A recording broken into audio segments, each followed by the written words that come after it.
کہ آمد برپا ہو جاتی، بہت سے سوال کیے جاتے، بہت سے تانے دیے جاتے کہ کہاں سے اتنی بن سور کر آ رہی ہو، آخر تم رات کو کہاں گئی تھی۔ خیر کپڑے بدلنا ضروری تھا، پھر وہ فوراً سے باتھ روم میں گئی اور اس نے اپنے رات والے ہی کپڑے پہنے، اسی سادہ لباس میں فوراً سے باہر آئی، منہ پر پانی کا چھینٹا مارا اور بال بھی نہیں سنوارے، فوراً سے بھاگتی ہوئی کچن کی طرف گئی۔ وہ چوروں کی طرح کچن میں جا رہی تھی کہ کوئی اتنی دیر سے جاتے ہوئے اسے کچن میں نہ دیکھ لے۔ تبھی مشیرہ خالہ کی لان تین کی آوازیں اس کے کانوں میں گونجنے لگی۔ گھوڑی ہو رہی ہے، دیوانی ہو گئی ہے، کیسی مست نیند سو رہی ہے، کمبخت کو یہ بھی نہیں پتا کہ دن چڑھ گیا ہے اور ہم سب کو ناشتہ بھی چاہیے۔ اس طرح کی بے شمار باتیں اس کے کانوں میں گونج رہی تھی۔ وہ ہانپتے کانپتے کچن تک پہنچی۔ جیسے ہی اس نے کچن میں پاؤں رکھا، آگے کا منظر دیکھ کر جیسے اس کے سر کے اوپر کسی نے گھونسا مار دیا ہے۔ اس کے پاؤں اپنی جگہ پر جم کے رہ گئے، ہاتھ پاؤں بہت زیادہ پھول گئے تھے۔ نہ جانے کس نے ناشتہ تیار کیا تھا، تمام ناشتہ تیار تھا، چائے کا پانی کتلی میں گرم ہو رہا تھا اور ہر چیز بہت زیادہ سلیقے اور کرینے سے رکھی ہوئی تھی۔ یا خدا، کیا گھر والوں نے اسے سوتے دیکھ لیا تھا؟ کسی اور نے ناشتہ تیار کیا ہوگا۔ اگر یہ بات سچ ہے تو آج میرے سارے بال نوچ لیے جائیں گے۔ آخر یہ کس نے کر ڈالا؟ اتنا سلیقہ نظم و نثر میں تو ہے ہی نہیں، اور نہ ہی گھر کے کسی باقی نوکر میں اتنا سلیقہ ہے کہ وہ اتنی خوبصورتی سے سارا ناشتہ اس طرح سے بنا کر اور سلیقے سے سجا دے۔ آخر یہ کس نے کیا ہوگا؟ کس کا کام ہے یہ؟ اب پیچھے سے ابھی کوئی آئے گا اور میرے سر میں رکھ کے ایک ڈنڈا مارے گا اور یہ کہے گا کہ دیکھو تمہارے آنے سے پہلے ہی سارا ناشتہ بن گیا ہے۔ عجیب و غریب خیالوں نے عشیرہ کو بری طرح سے گھیر رکھا تھا۔ اس کو کچھ سمجھ نہیں آ رہی تھی کہ آخر یہ ناشتہ کس نے بنایا ہے۔ بہرحال جو بھی تھا، اس نے بہت زیادہ تیزی کے ساتھ ساری چیزوں کو ٹرالی میں رکھا اور ناشتہ لے کر فوراً سے سہمے ہوئے قدموں کے ساتھ فوراً سے کچن سے نکلی اور کپ کپاتی ہوئی ناشتہ سرو کرنے کے لیے بڑے کمرے میں چلی گئی۔ اس کو اب ایسا محسوس ہو رہا تھا جیسے کوئی پھانسی کا مجرم تختے کی طرف بڑھ رہا ہے۔ ابھی سب کی نظریں اس کی طرف اٹھیں گی، ہر کوئی اس کو لان تین کرے گا، ہر کوئی اس کو بلا بھرا کہے گا۔ بہت زیادہ عجیب و غریب خیالوں کو سوچتی ہوئی جیسے ہی عشیرہ کمرے میں پہنچی تو سب کا لہجہ اور سب کا رویہ بالکل نارمل تھا۔ عشیرہ کو لگا کہ شاید سب پاگل ہو گئے ہیں۔ یا خدا، یہ کیا ماجرا ہے؟ ابھی تک ان لوگوں نے کوئی بات نہیں کی، یہ تو سب نارمل ہے، جیسے ان کو پتہ ہی نہیں چلا کہ میں دیر سے آئی تھی۔ یہ تو سب میری طرف کچھ کہہ بھی نہیں رہے۔ پھر بھی اس کا بدن تھر تھرا رہا تھا۔ اس نے کانپتے ہاتھوں کے ساتھ سارا ناشتہ ٹیبل پر سرو کیا۔ اس سے پہلے کہ وہ کچھ اور کہتی، مشیرہ خالہ نے اس کو یہ کہا کہ مجھے ایک چائے کی پیالی دے دو۔ جیسے ہی وہ مشیرہ خالہ کو چائے دے کر پیچھے ہٹنے لگی تو پھر مشیرہ خالہ بولی، تجھے کہا تھا نا کہ میری چائے میں تھوڑا سا نمک ڈال دیا کر۔ بھلا تو شہزادی ہم غلاموں کی بات کہاں یاد رکھے گی؟ جلدی سے جا، اب میرے لیے نمک دانی لے کر آ۔ فوراً سے عشیرہ کو اپنی غلطی کا احساس محسوس ہوا۔ وہ فوراً سے پیچھے ہٹی اور اس نے جلدی سے مشیرہ خالہ کو نمک دانی دی۔ مشیرہ خالہ کرسی سے اٹھ کر فوراً سے اس کے ہاتھ سے نمک دانی چھین کر کہنے لگی، بس زیادہ احسان جتانے کی ضرورت نہیں ہے، زیادہ زحمت میں مت پڑو، میں اپنی چائے میں نمک خود ہی ڈال لوں گی۔ یہ کہہ کر جیسے ہی مشیرہ خالہ کرسی پر بیٹھنے لگی، کسی نہ دکھنے والے وجود نے وہ ساری گرم گرم کھولتی چائے مشیرہ خالہ کے چہرے اور سینے پر گرا دی۔ تبھی مشیرہ خالہ نے اونچا اونچا چیخنا شروع کر دیا۔ ایک ادھم سا برپا ہو گیا پورے کمرے میں، ایک کوہرام برپا ہو گیا۔ مشیرہ خالہ کی چیخیں آسمان پر تھیں، وہ بہت زیادہ تکلیف میں تھیں اور بار بار یہی کہہ رہی تھیں، ہائے میں مر گئی، ہائے میں مر گئی، مجھے بچا لو، یہ میرے ساتھ کیا ہو گیا؟ دیکھو میرا پورا چہرہ جل گیا، دیکھو میرا پورا سینہ جل گیا، مجھے بچا لو۔ سب بہت زیادہ پریشان ہو گئے، سب کو ناشتہ بھول گیا، سب بھاگتے ہوئے مشیرہ خالہ کے پاس گئے۔ فوراً سے ڈاکٹر کو کال کر دی گئی کہ ڈاکٹر فوراً سے آ جائے، مشیرہ خالہ کے اوپر چائے گر گئی ہے۔ اس سارے ماجرے میں ہر کوئی بھول گیا کہ عشیرہ کو بھی کچھ کہنا تھا یا اس کو بھی ڈانٹنا تھا۔ عشیرہ بہت زیادہ حیران ہوئی کہ ایک دم سے مشیرہ خالہ کو کیا ہو گیا۔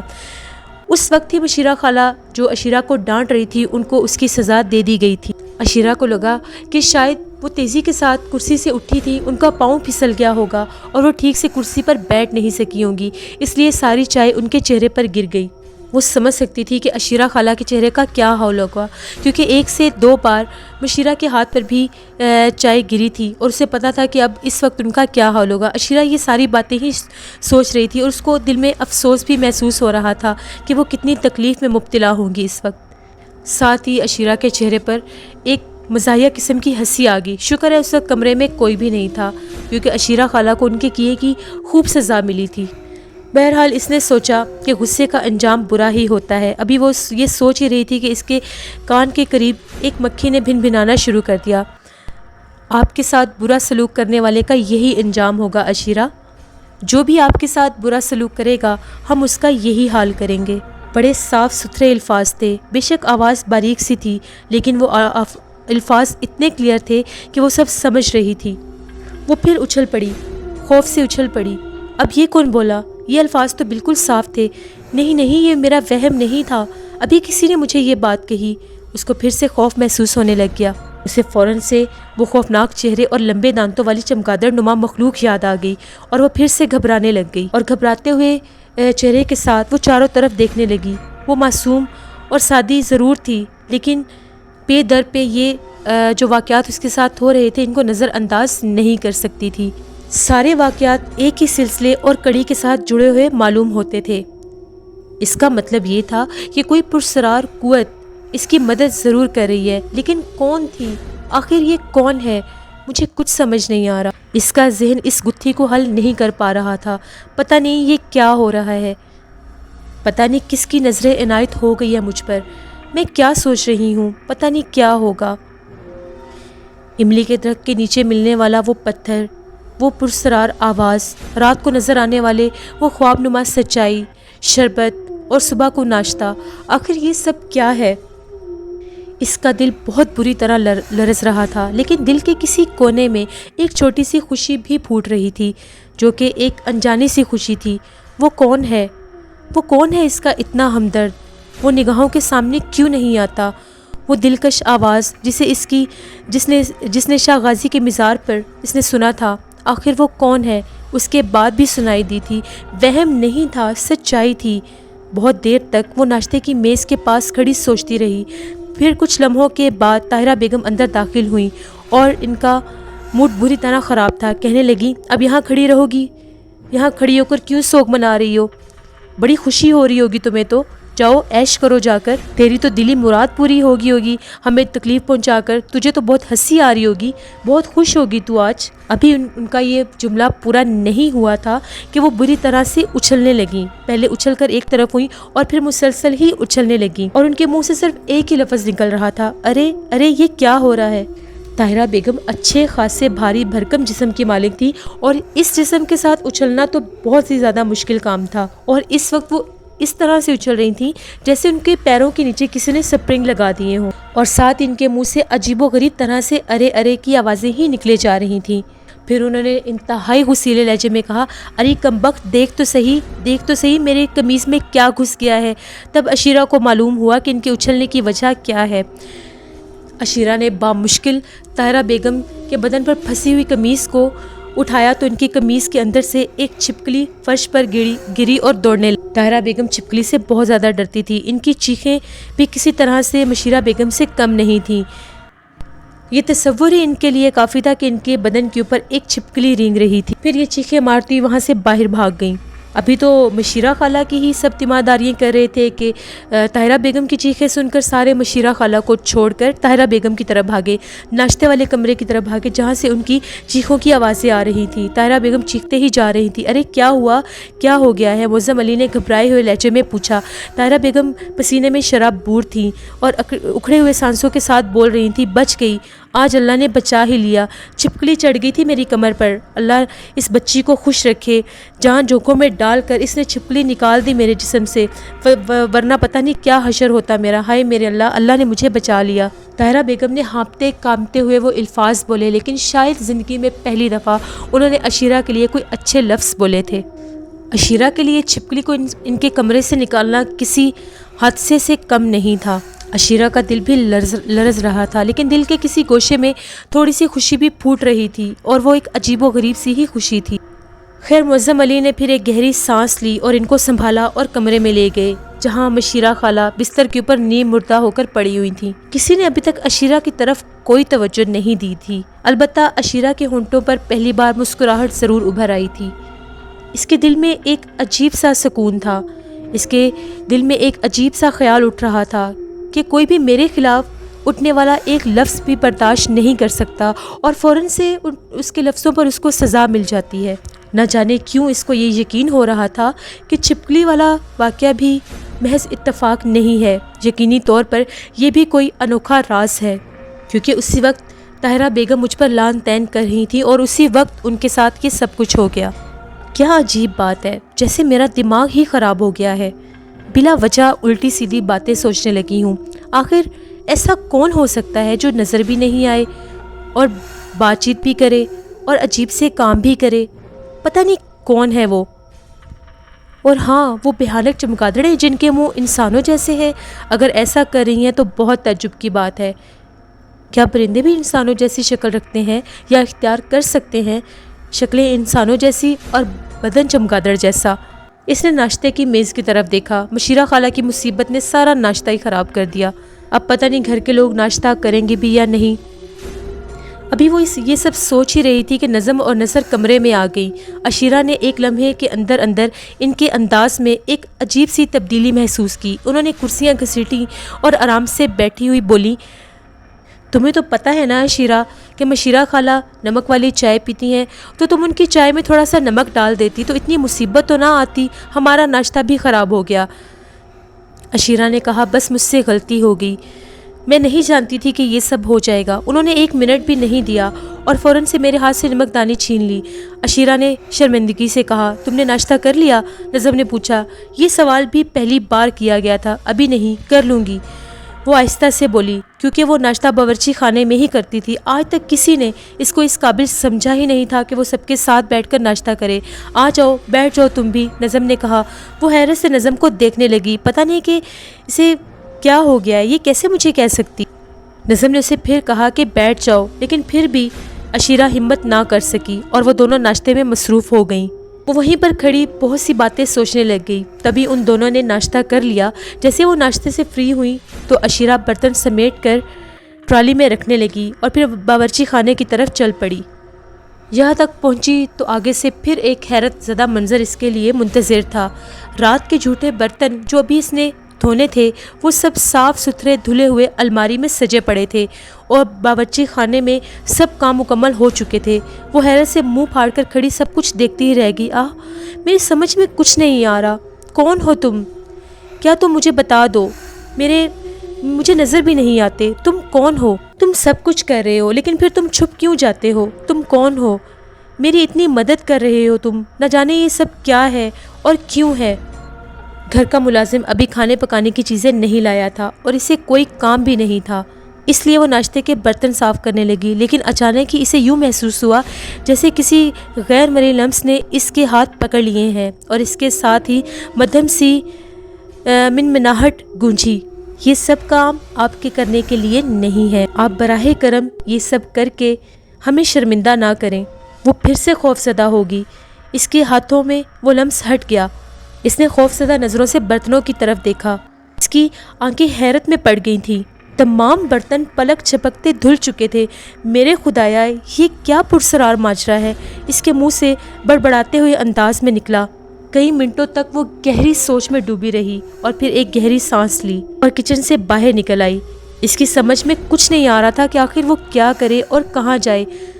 برتن دھونے کا کام 9:30 بجے تک چلتا تھا اور اس کے بعد پھر نوکر کھانے پینے کا سامان لے آتا تھا اور پھر وہ کھانے پکانے میں مصروف ہو جاتی تھی، لیکن سب کام ہو چکے ہیں اور ابھی بھی اس کے پاس بہت زیادہ وقت پڑا ہوا تھا۔ بہت دیر تک وہ واپس اپنے کمرے میں آ کر بیٹھی رہی، پھر ایک دم سے اچھل پڑی۔ اگر کسی نے اسے اس طرح اس کمرے میں بیٹھے دیکھ لیا تو کیا سوچے گا؟ عجیب و غریب معاملات اس کے ساتھ ہو رہے تھے اور سوچے سمجھے بغیر سب اس کو برا بھلا کہنا شروع کر دیں گے کہ میں جا کر آرام سے کمرے میں بیٹھ گئی ہوں۔ پھر اس نے یہ سوچا کہ میں نے تو جا کر دوبارہ مشیرہ خالہ کو دیکھا ہی نہیں تھا۔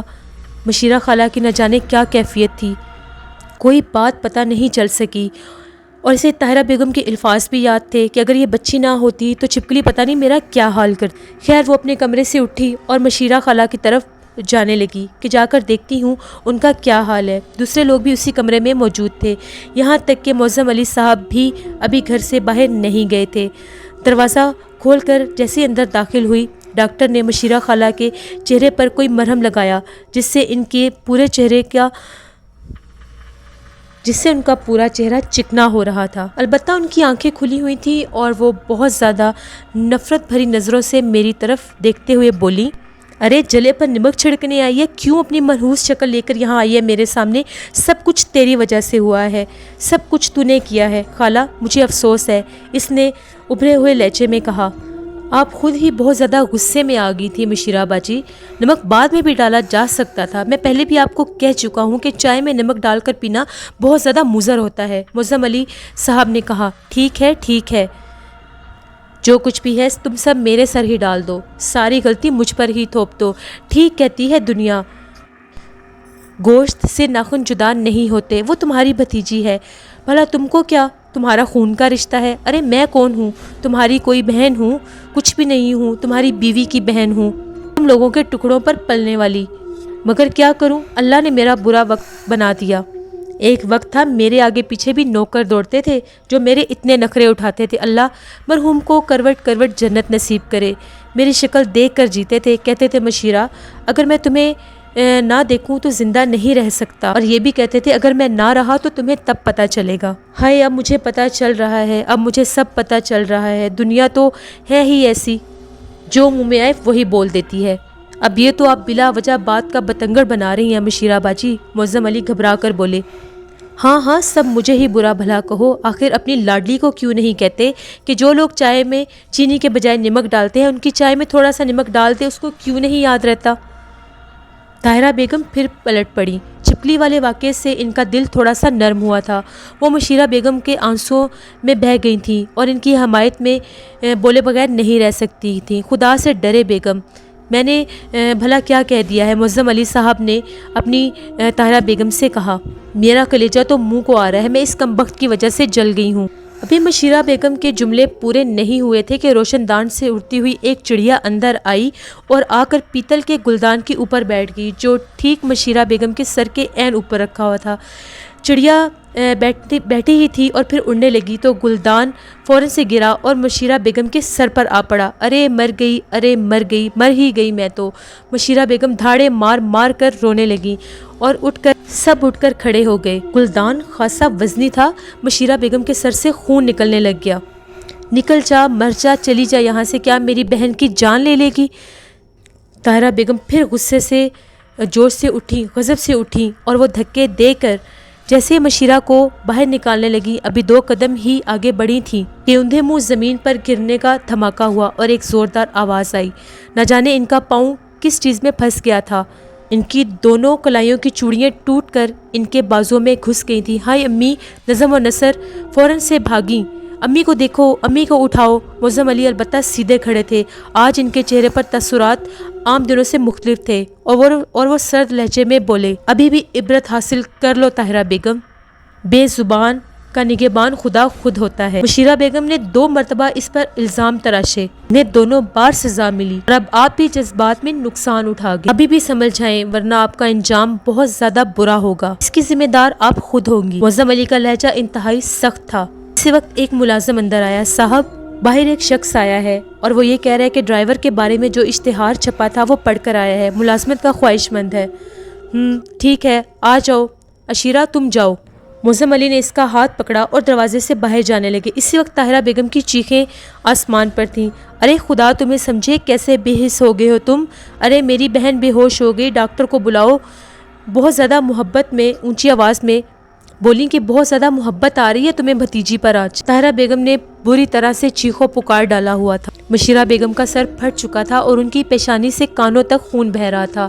ڈاکٹر ہمارا ملازم نہیں ہے جو بار بار آئے گا، کسی ملازم کو بھیج کر دوسرے ڈاکٹر کو بلا لیجیے، معظم علی نے بڑے بے رخی کے لہجے سے کہا اور دروازے سے باہر نکل گئے اور بدستور عشیرہ کا ہاتھ پکڑے ہوا تھا۔ یہ سب انوکھے واقعات تھے، پہلے کبھی معظم علی کی جرت نہیں ہوئی تھی کہ طاہرہ بیگم کے آگے عشیرہ سے محبت کا اظہار کر سکیں، آج تو جیسے پوری دنیا ہی بدل گئی تھی۔ طاہرہ بیگم کو ان کی جرت پر بہت زیادہ حیرت ہو رہی تھی، تو ہمیشہ بھیگی بلی بن کر رہتے تھے، یہ آج ان کو کیا ہو گیا، آج وہ شیر کیسے بن گئے؟ بہرحال انہوں نے عشیرہ کا ہاتھ پکڑا اور ڈرائنگ روم کی طرف پہنچے اور بہت زیادہ بھری ہوئی آواز میں بولے، عشیرہ بیٹی، میری آنکھیں بند نہیں ہیں، میں تمہارے ساتھ ہونے والا رویہ روز دیکھتا ہوں، بعض اوقات ایسے حالات ہو جاتے ہیں کہ مجھے خاموش ہونا پڑتا ہے، لیکن میں کیا کروں، تم میرا خون ہو، میرا اندر بہت زیادہ روتا ہے تمہارے لیے۔ خیر کوئی شخص آیا ہے، میں اس سے مل کر ابھی آتا ہوں۔ پھر انہوں نے آواز دی اور ملازم سے یہ کہا کہ جو بھی شخص آیا ہے اس کو اندر لے آؤ۔ ملازم نے یہ آواز سن لی